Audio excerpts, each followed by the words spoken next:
as we look to two 15-year-olds representing Ukraine, Sofiia REKUNOVA and Denis FEDIANKIN.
Sofiia REKUNOVA and Denis FEDIANKIN representing Ukraine, and I think looking more comfortable with the free dance. Perhaps this was the first choice of choreography of the two programs for this team, and looking more at home with this than they did in the rhythm dance. Yeah, they're early on in their development stages, individually as skaters, of course, and in the partnership as well. So it's going to look just a little bit tentative, if you will. But as they get more comfortable and more confident through more time, you'll see the speed pick up, and there's lots of work to do there. But this is a good outing, as you said, better in the free dance. They look more comfortable than they did in the rhythm.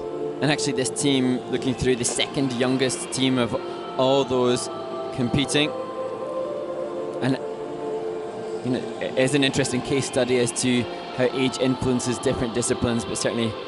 Yeah, both are just 15 years old, so I mean they look a little bit older. Definitely, I agree. And so really, they've got lots of time. And here you can see synchronized twizzles.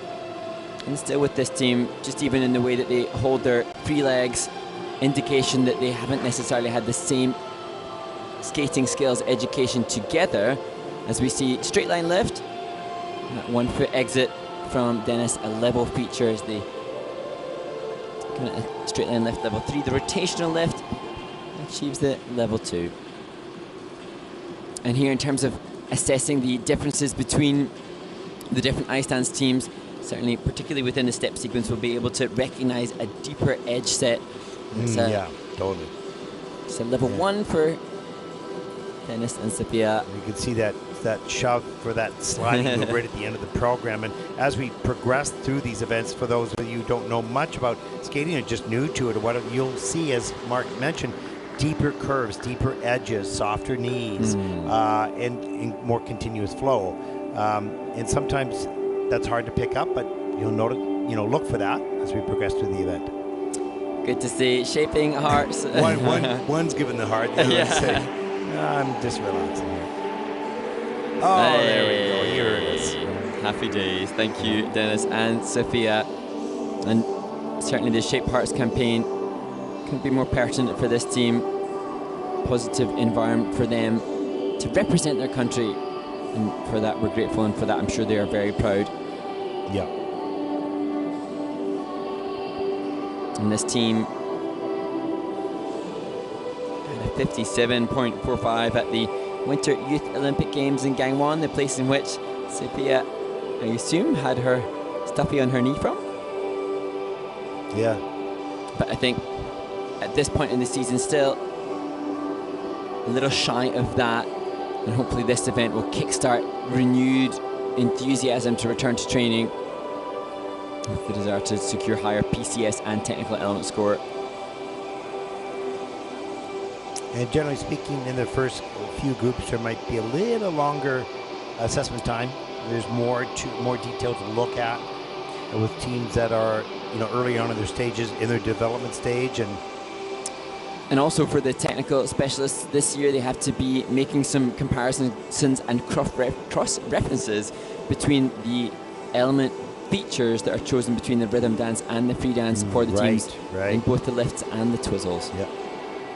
So the introduction of some changes to the rules by the Ice Dance Technical Committee impact not just the skaters, but the tech panels as well, obviously, as they have to stick very clearly and confidently to the criteria. And here you can see the skating skills for this team in the program components is that, around 2.93. So that's the standard sort of that they're at this moment. They can obviously continue to improve that, and will in time. We'll take a look at the scores for the free dance. That's 45.73. First team out. And the total competition score of 71.24.